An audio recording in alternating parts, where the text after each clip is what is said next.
Elsewhereness in the Boarding House from James Joyce. Isolated in three distinct sections, three characters run in the opposite direction of happiness. By Walter Bound, first published in Books Are Our Superpower. At the end of the short story from Dubliners, the last short story James Joyce devotes to adolescence, the slim girl of 19, Polly Mooney, hears her mother, the madam, call from downstairs. "Polly, Polly." "Yes, Mama." "Come down, dear. Mr. Doran wants to speak to you." Then she remembered what she had been waiting for.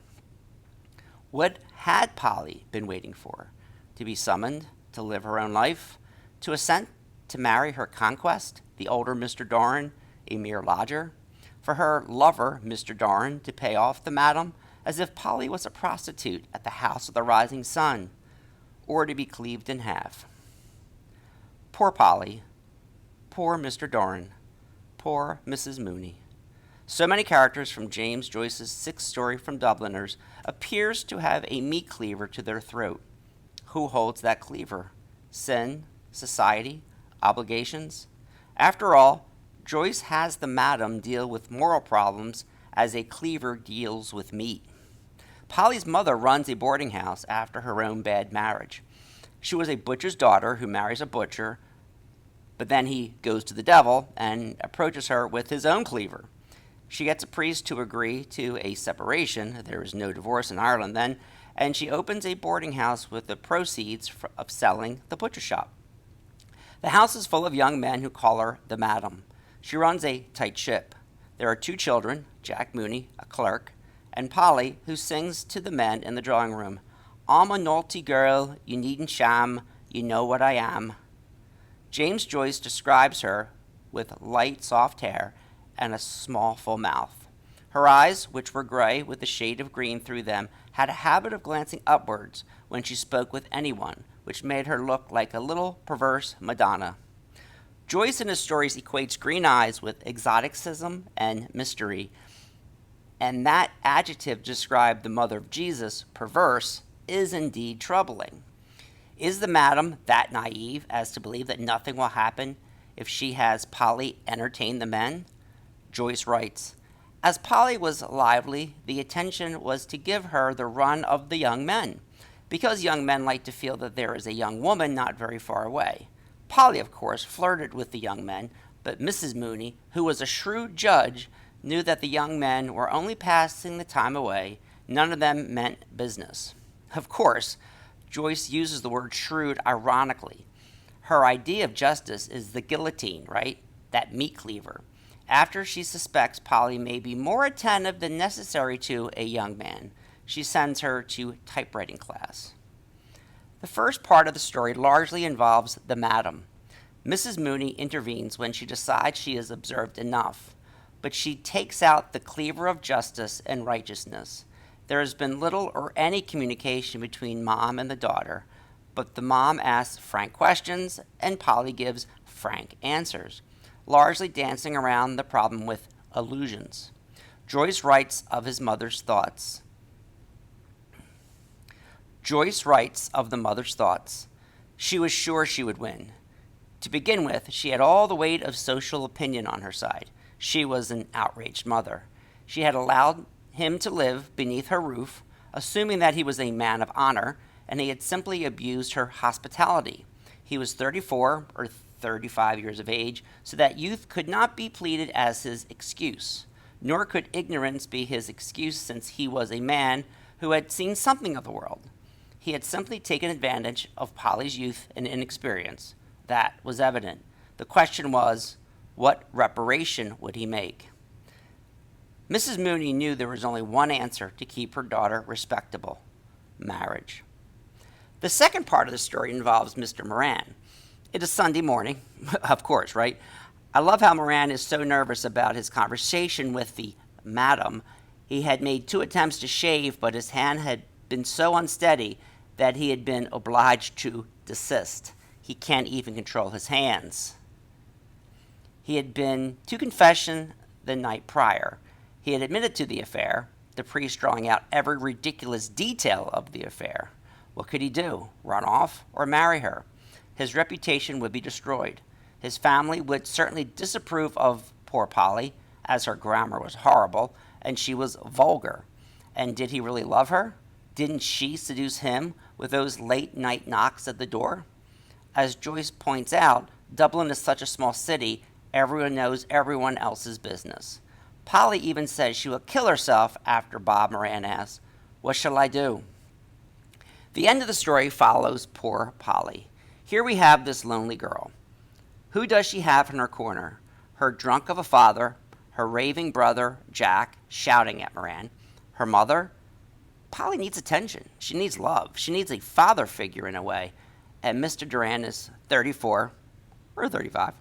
She remembers in isolation, upstairs.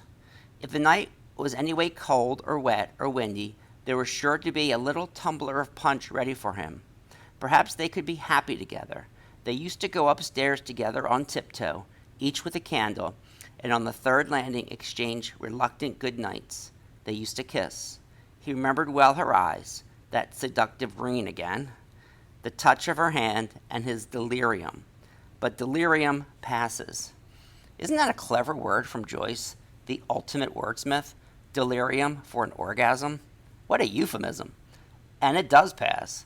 Think about how many in history have suffered utter calamity and disgrace for such momentary delirium. Joyce describes her physical and mental state as well. Polly sat for a little time on the side of the bed crying. Then she dried her eyes and went over to the looking glass. She dipped the end of the towel in the water jug and refreshed her eyes with the cool water. She looked at herself in profile and readjusted a hairpin above her ear. Then she went back to the bed again and sat at the foot. She regarded the pillows for a long time, and the sight of them awakened in her secret, amiable memories. She rested the nape of her neck against the cool iron bedrail and fell into a reverie. There was no longer any perturbation visible on her face. Does the water replace her tears as a type of absolution, a cleansing of sin? She fixes her hair to look presentable and respectable, and then she regards the pillows, the scene of the delirium, and those amiable memories. The cool iron of the bedrail could be seen as a phallic symbol, but I could be reaching. But she does fall into a reverie. Another euphemism? Suddenly, her face was no longer worried. She waits patiently with no alarm. She hopes for a fine future. Does the reader expect such a fine future for poor Polly, especially based on the family history and that damn cleaver? Then she gets called. Polly! Then she remembered what she'd been waiting for. But does she really want to marry him? So what do the critics say about the story? Michael Patrick Gillespie sees the boarding house as the weight of social convention, overwhelming the opportunity for choice, ensuring that every decision made by every character is a foregone conclusion from the opening lines to the end. In the end, Doran's ascent appears more of a recognition than a fait accompli than an actual choice. They are all equally victims and predators. Each character, according to Gillespie, plays the societal role, as if having no free will. In the end, one cannot understand the boarding house without remaining clearly attentive to the influence of social strictures and the consequent expectations placed upon the characters. Joyce's story carefully avoids the cliched, melodramatic view of lower middle class seduction. Instead, it highlights not the behavior of individuals, but the moral context of that behavior, the most active and powerful character in the story. Kenneth Brooks sees the exposition of the story as not only necessary, think family history and butchery and the meat cleaver, but also lively writing. He writes, "We learn a good deal, not only from the facts related, but from the death dispatch from which they are delivered. The storyteller obviously knows Mrs. Mooney, though he is not particularly fond of her, and he gets quickly on through little more than a summary of earlier events to what he regards as the story worth his telling." Brooke calls it a love story of wrong turnings. I love how Fritz Sheen describes the story, Elsewhereness. There is a synoptic exposition, and then the story splits into 3 distinct parts and 2 locations, Each of the characters is seen mainly in isolation. Separation is indeed a theme. Most of the running, then, is in the undesired direction. So the madam doesn't want to hit the heart, but the throat, where one's heart might encounter one's teeth. Only a butcher with determination and a cleaver could make this happen.